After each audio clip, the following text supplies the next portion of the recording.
wolf pup if everyone would stay where I put them. And we are here to do, get up there, to do a contest entry, for Todd E Walnuts for a Count Yorga DVD giveaway he is doing on his YouTube channel, and I will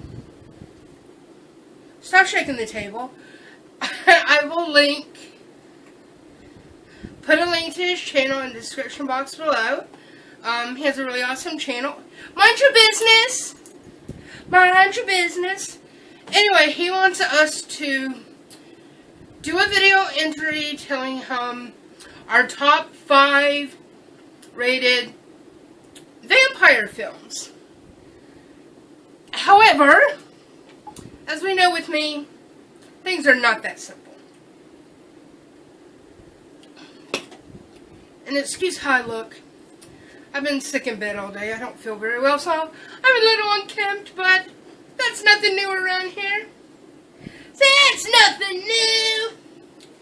So anyway, I will give you my top 5 as best as I can, and then I'm going to give you a little list of honorable mentions that I just think are really awesome films that if you haven't seen, by all means, definitely check them out. Excuse me, and forgive me, I could not drag out all my DVD cases to show you. I just don't feel well and trying to get into my entertainment center and the way my cases are stacked and packed. I just couldn't manage. I grabbed 4, so I'm sorry, please bear with me, but if you want to know what they are, they're easy enough to look up. So, I will give you the top 5, and then I'll give you my honorable mentions. And these top 5 are in no specific, ranking, favorite order, because to me, every movie, if I love it, I'm going to say it's my favorite, just because they're all my favorites. So, we will start with Francis Ford Coppola's Bram Stoker's Dracula. Okay, now I do love Winona Ryder. I do love Keanu Reeves. I do think the film had a good cast. While those two, I think, were an odd fit for the film, I still love the cast. I still love the film. Gary Oldman, I love him. I have just loved him my whole life. That fuzzy stuff he's got going on in his face in this, me yowza. But he's just pretty dishy in this. But the film is just, I think it's really good. A lot of people don't like it, but other people's opinions don't matter. It's what I like. And so that's that. I love it. Who cares what anyone else thinks? Another Dracula film I love. A lot of people do not know about this film. I saw this when it came out in '79. I was 6 years old. It was based on a play starring Frank Langella, and he reprised the role for the film in '79. It's similar to the Bram Stoker story. I mean, it's still based on the Bram Stoker story. But the characters are changed up a bit, but still the same names and everything. But it's really, really good. It's also got an excellent cast. It has Donald Pleasance, Kate Nelligan, Laurence Olivier, and of course that dishy Frank Langella. I've been in love with this film since I was a little girl, and a lot of people, like I said, a lot of people don't know about it. If you've never seen this one, it's worth a watch. Definitely check it out.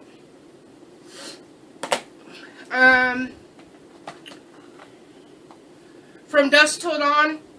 Now, straight up, I don't like the sequels.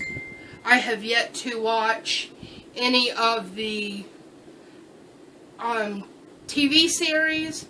I had a friend that I knew back in the day here in Atlanta, like 27 years ago, who was in a band that I hung out with, and I think he was like in some of the episodes of the TV series, but I've yet to watch it. Everyone says, don't watch it, and I probably won't, just because I don't like stuff that's built off films, and I'm not a big fan of a lot of sequels, and this one, I'm afraid if I watch the sequels, I would just be upset, because this right here is perfection. I love From Dusk Till Dawn. I'm a big Tarantino fan. The cast in this is absolutely freaking amazing. I don't know what to say about this. I mean, I think this film just speaks for itself. The cast just blew me away. The film blew me away. It's been one of my favorites for years. This and the Gary Oldman Dracula film, these are like the last two vampire films that really made me not much like vampire films, you know, the more modern ones. I kind of like cut a lot of vampire films off after here, because I just kind of went downhill after this. I mean, these last two, like, especially this one, just kind of set the standards for, like, you know, more of the modern ones, and they just haven't really lived up to standards like this right here, but love this one. And another oldie but goodie, The Hunger with Catherine Deneuve. I cannot say her name, I'm sorry, but she's a wonderful actress. Susan Sarandon, and of course, the beautiful, the talented David Bowie. It's another one of those vampire films that they're not your typical vampires. You never know they're really vampires, but it was a really, really good film. It's one of my favorites to this day, and it's another one of these films that the younger generations don't know about. Shame on you. If you haven't seen it, you need to see it, and if you still watch it and don't appreciate it, double shame on you. This film is absolutely beautiful, and I love it. What was the other one on my top 5? Oh, there was a tie for the other spot in the top 5, and that is Bela Lugosi's Universal Monsters Dracula and Nosferatu, because those were my first two vampire films when I was like a toddler. I grew up on black and white films, because my adoptive parents were older, and so I had the advantage of growing up on older films, you know, stuff like Universal and Hammer and Hitchcock and stuff like that. So Nosferatu and the Bela Lugosi Dracula, those were my first vampire films when I was just wee little, and so I had to include them in my favorites because they were my first.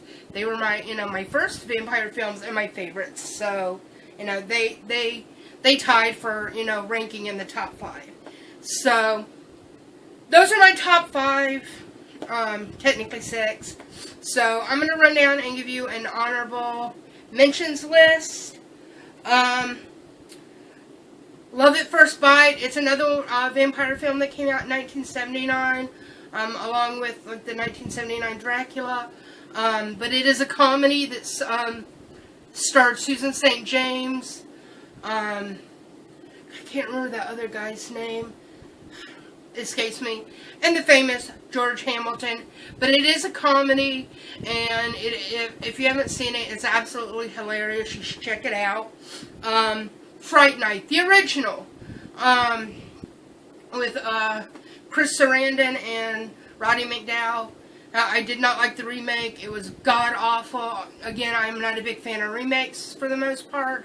The original Fright Night, absolutely wonderful. I watch it like a million times. Watched it the other day, and I feel like I want to go watch it again. I love it. That's one of my favorites as well.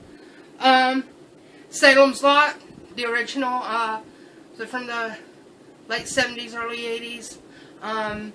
Also another one of my very first vampire films as a kid. Absolutely loved it. Interview with the Vampire / Queen of the Damned. I know neither one of them a lot of people liked for various reasons. I don't like Tom Cruise or Brad Pitt. However, for some reasons, I think they pulled the film off okay. I'm still a huge fan of the film. Queen of the Damned. I liked Stuart Townsend better as Lestat than Tom Cruise, but I think that some of the other casting choices and how they set the film up was kind of crummy, but I loved it on its own merit. I understood what it was going for. A lot of people hated it, but I enjoyed it. I love both films in their own way, so it is what it is. The first Lost Boys, I did not like the sequel, but I love the first one. It came out when I was a teenager. Stop it! Stop being a bad boy. Here, eat that bread. Vampire Hunter D was an anime. It's a different take on a vampire film. And I love anime, so it was really good. Daybreakers, I believe that came out in 2009. Another different take on your vampire genre. I liked it because it is different. It didn't do so well in the cinema, I believe, but because it was different. But that's what I liked about it. I like things that take a different spin and a different take on a genre. So I kind of enjoyed it. I actually have that on my iPod, which my iPod stays plugged to my telly, so I can watch films, anytime. And I have it on there, and I do enjoy watching that sometimes. Once Bitten. It's another comedy movie. It was one of Jim Carrey's earlier movies, and it's got Lauren Hutton, where she's the older woman and she's a vampire, and Jim Carrey's the teenager in high school with a girlfriend, and and here's Lauren Hutton as the vampire / older woman who seduces him. And it's a funny movie. I'm not a Jim Carrey fan, but the film itself, it's cute, and I liked it. Near Dark, it's another one of those kind of like The Hunger, that it's not your typical vampire film, and you don't know that they're not the I've got things gonna bite you kind of vampires, so you don't really know they're vampires from that kind of sense. And the last one, it's kind of, well,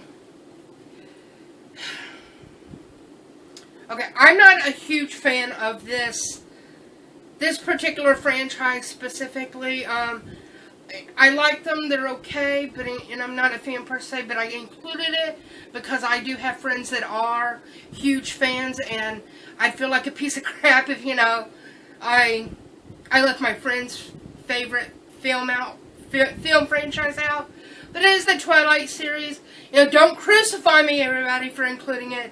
But I had to include it for my friends. Well, it's not my choice of fan favorite, but had to include it because it does have significant vampire